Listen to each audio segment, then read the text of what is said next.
Okay, welcome back guys to part 2 of our SIP and Photoshop recorded series. So we have just completed the basics and we've just done project 1 and we're now going to go on to project 2, which is going to be nice and quick, and this is actually for double exposures. So go ahead and open up the project in Photoshop.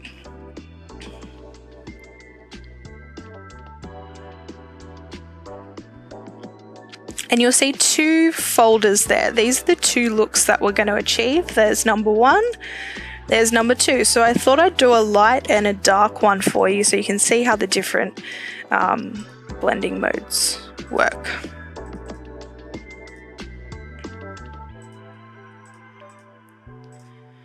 Okay, so I'm just making new folders so we can start from scratch.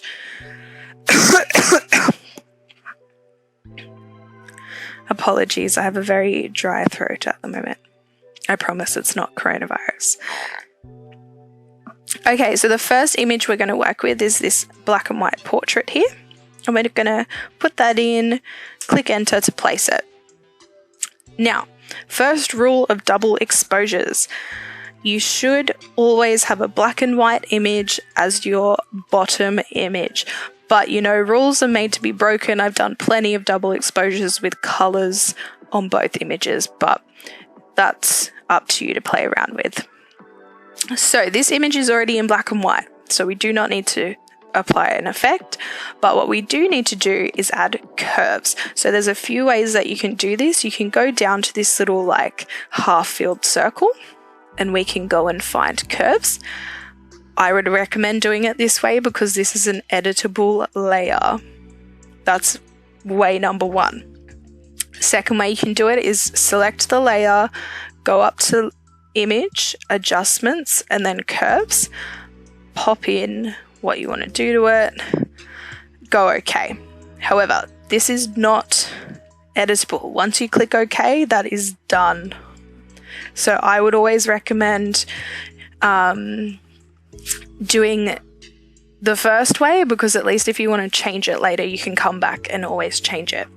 So what we are going to do is essentially we want to make this as dark in the dark areas as we can and as light in the light areas as we can. So we're going to come down to the bottom left of the graph and we're going to drag this all the way down. And we see that the dark areas go really dark. Now that's good. We're going to do the same in the top right corner. That looks pretty good. So you're going to end up with this like sort of slight S shape, and it, depending on the image that you're editing, it might look a bit different, but the basic premise is you want to go down to the bottom left, drag it all the way down, go up to the top right, drag it all the way up. Cool. So this is ready to have an overlay now. So drag in the image that you want to overlay. I've chosen a nice galaxy moment for this one. Place it, and then you're just basically going to play with blend modes. So because the majority of this image is dark, we are actually going to use the darken area of the blend modes. Now I think that color burn looks pretty cool, but I believe that I used a linear burn before, so I'll just use that again. And as we can see, the light parts are going to bring out details. We can just go enter there. And that's pretty much done. And you could even like duplicate this. Ugh, that's going to look bad, isn't it? And you could put a layer mask on it and sort of just get rid of the other areas, like so. If you wanted to add some brightness to the bottom as well.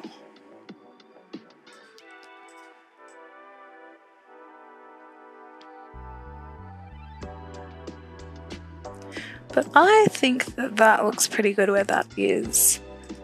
And I'm just going to get rid of the top layer because sometimes if you start layering different exposures, it can look a bit funny like we just saw. But yeah, that's pretty much it. You're going to place an image, turn it black and white, play with the curves, add your overlay image, and play with the blending mode. So let's do the same thing for this image, except this one's a little more complicated because I actually took out the background as well. So I'm going to make a new folder, put a new layer in our folder, and drag in this image here, which we are going to scale up. Pretty happy with that. Now this one's not black and white, so we are going to apply a black and white effect by again going down to our half full circle, black and white, and I'm just going to go auto and let Photoshop do its thing on that one.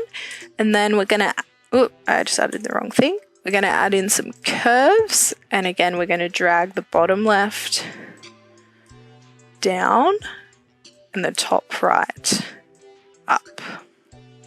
So as you can see, as the image gets darker, there's less detail.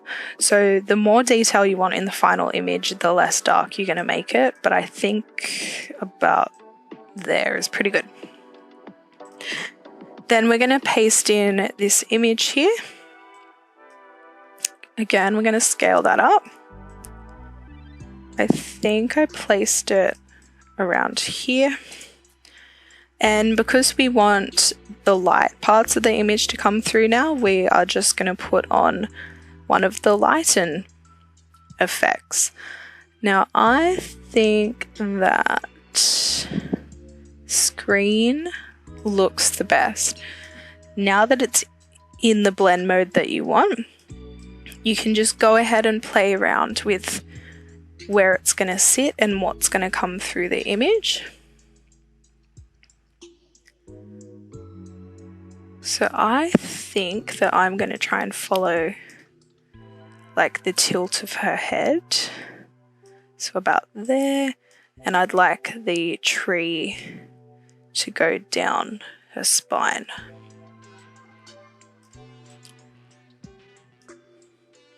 Press enter to place it. And now all we're going to do is remove the background.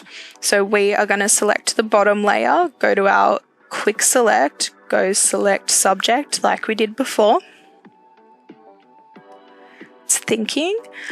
So you can refine the selection there by just clicking and dragging, but that's pretty good. So we are then going to click on our layer and go layer mask. That actually looks cool too. And we are going to put the same mask on the overlay. So you're going to go control and click the mask, then click on your overlay layer and also put a mask on that one. And then I think I just put a white back underneath that one. So we're going to go new layer, take it to the bottom. There's two ways you can do a background. We can, on our new layer, we can just use the paint bucket tool. Or you can come down to our half-filled circle and you can go solid color. The advantage of the solid color is that you can double click this and you can change it to whatever color you like, but remember we did put this in black and white before, so it is just going to stay in grayscale. Now that one is also complete. So there you have it. That's how you do double exposures. I'll just go over the basic premise again. You're going to have a base image which you're going to apply black and white and curves to. Then you're going to put your overlay in and you're going to play with the blend modes. And then if you'd like to remove the background, you can use the skills that we learned in the last lesson to select the subject and use layer masks to get rid of the background.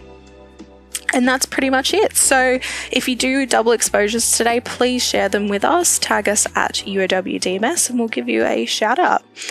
Thank you very much for listening and stay tuned for part 3, which is coming up.